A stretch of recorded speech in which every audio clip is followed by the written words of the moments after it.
Coming up on today's show, we're going to run through some free agent targets for Denver after they released the outside linebacker Jacob Martin, which came as a bit of a surprise to me. I thought they might release Martin, but back in March, instead they wait till now, which is kind of odd timing because you free up some cap space, but not a ton.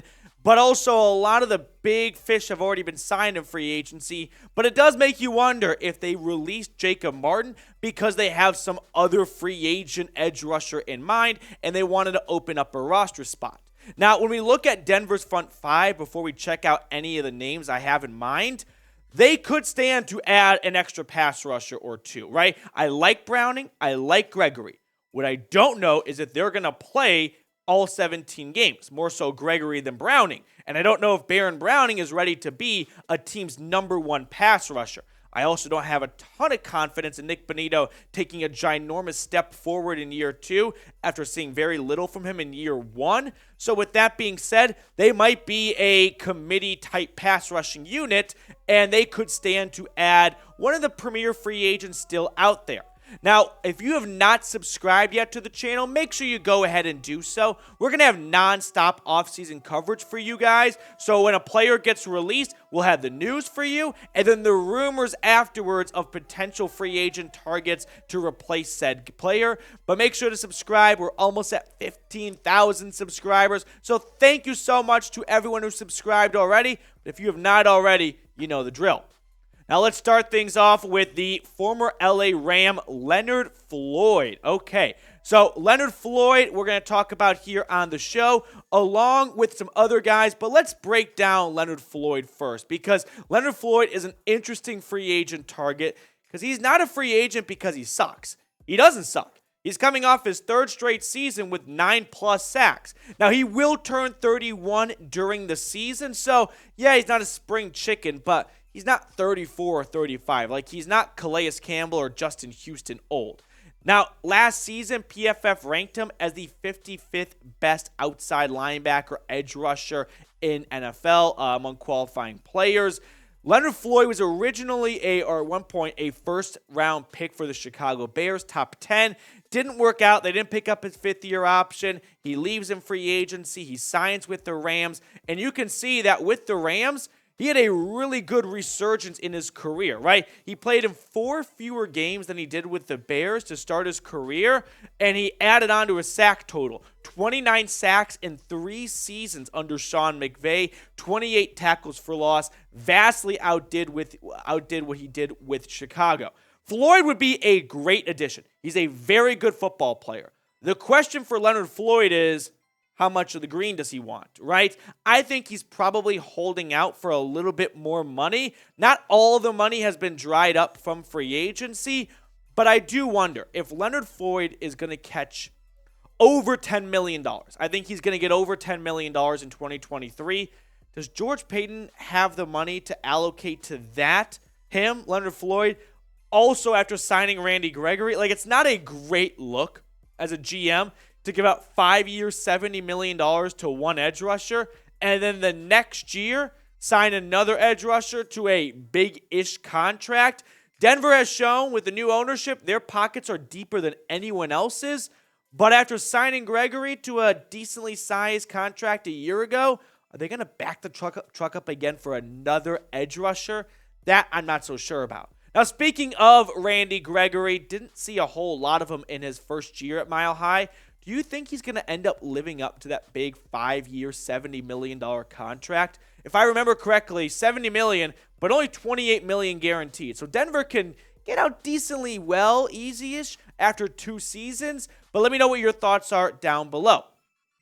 Moving on to our next edge target, this is Markus Golden. Now, he's a bit older than Leonard Floyd. He's 32. And he's not as notable as a name, in my opinion, as Leonard Floyd, but he does have some connections already to Denver. He played under Vance Joseph in Arizona. Now he turned 32, like I said. PFF ranked him similarly to Leonard Floyd, 59 out of 119. Now, Golden, and we're going to look at his stats in a little bit, is an all-time roller coaster of a stat sheet. Up, down, up, down, up, down. He has gone over 10 sacks 3 times in his career. which is not a very long career, just 8 years so far. So 3 out of 8 years getting over 10 sacks. This should be a pretty notable edge rusher, right? But he's not. Why do most people not know Markus Golden? I'm not going to go Moneyball on you guys here, but that's because last year he only had 2.5 sacks in 17 games. The season prior, 11 sacks. Now, he had a brief stint with the New York Giants where he put up 10 sacks, but then he was traded back to where he started his career in Arizona in 2020 and had 4.5 sacks. So you can see 10, 4.5, 11, 2.5. It means he's due. He's due for a 10-plus sack season, so let that be in Denver, right? He's a familiar face for Vance Joseph, who has already signed one former player of his in Zach Allen. I could very well see this being a lower-level move where it's not going to cost as much as Leonard Floyd. Vance Joseph can vouch for the guy and say, I know how to get him to a 10-plus sack season, or he might do the quite exact opposite and say, I coached Markus Golden. I don't want him again. Moving on to our third edge target. Let's go with Anthony Barr. He ended up being a Dallas Cowboy last year. That's going to be some great trivia of name a random Cowboy. Now, Anthony Barr does have some connections to Denver along with Golden. He played in Minnesota from 2014 to 2021, partially under George Paton when he was with the Vikings. Last year for the Cowgirls, he played 14 games. That was a little jab right there at producer Tex, his team. He turned 31 years old this offseason. The former UCLA Bruin was sort of like you know what he was? Drew Sanders. Like Drew Sanders in 2014. Were really good pass rushing upside coming out of college, and he carried that over with the Vikings for a long time. PFF had him as an inside linebacker last year, which is pretty accurate, and he was middle of the pack for a midseason addition. Not too shabby. Now, last year, here are his stats along with the 3 previous seasons.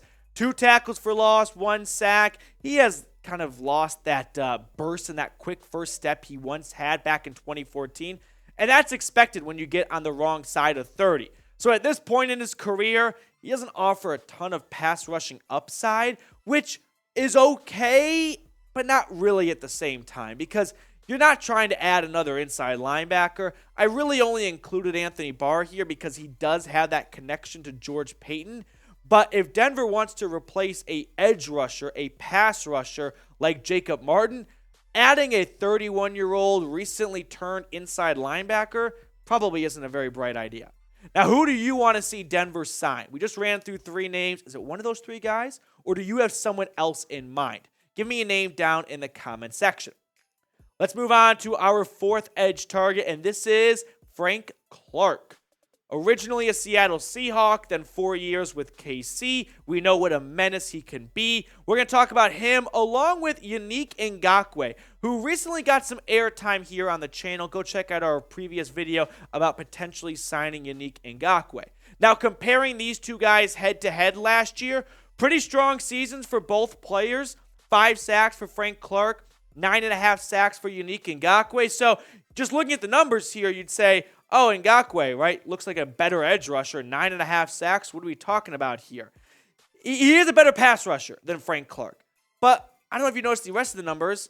I like Frank Clark as a more overall player, right? Frank Clark is a much better run defender, much better run stopper than Ngakoue. Yannick Ngakoue, I think, is a free agent still because he gets 9, 10 sacks a season. But those are all the good plays he has the entire season, like those 9 or 10 snaps, right? Frank Clark might not get you 9 or 10 snaps, but he's going to do a lot more on your defensive line to open up opportunities for other players. Might not be a complete, total run-stopping, right? Doesn't fill up the stat sheet type of player, but he's better against the run, and I just like him as an overall player more. Whereas Ngakoue, I think, is an awesome opposite edge rusher of a clear-cut number 1, which Denver doesn't really have. Like, it is Randy Gregory until Randy Gregory gets hurt, and then I don't quite know who it is. I would be fine with adding either player because if you're adding a 10-sack guy like Ngakoue, it's hard to really throw a hissy fit over it, but I lean towards Frank Clark over the former Indianapolis Colt. That is it on today's show. Thank you guys so much for tuning in. Enjoy the rest of your weekend. We will sign off and see everyone later.